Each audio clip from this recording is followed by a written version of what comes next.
La lutte contre Boko Haram au cœur des préoccupations des dirigeants africains.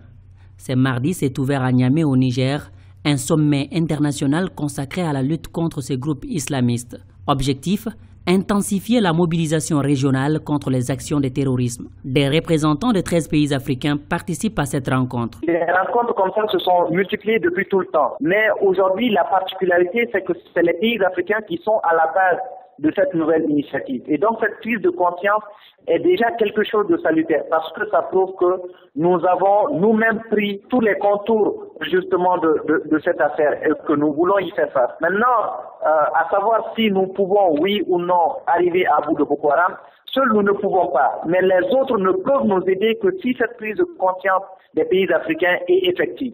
Boko Haram a été fondé au Nigeria en 2002 à Maïdougouri, la capitale de l'État de Borno. Depuis, l'organisation islamiste continue de s'aimer la terreur et la désolation au Nigeria et dans les pays voisins. Le problème fondamental, c'est que les autres grands pays comme le Nigeria n'ont pas d'armée. Et c'est ça, à mon avis, les ravages catastrophiques de la corruption. Parce que sur le papier, en termes budgétaires, l'armée du Nigeria est le pays qui a le plus grand budget en termes de sécurité. Aujourd'hui, comment expliquer que l'armée du Nigeria se soit effondrée à Boko Haram?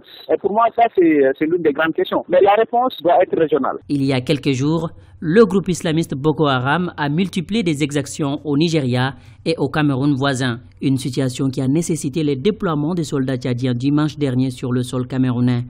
Aujourd'hui, les dirigeants veulent une réponse commune face à ces phénomènes. Reste à savoir si les moyens qui seront mis en place suffiront à venir à bout de cette secte islamiste Boko Haram.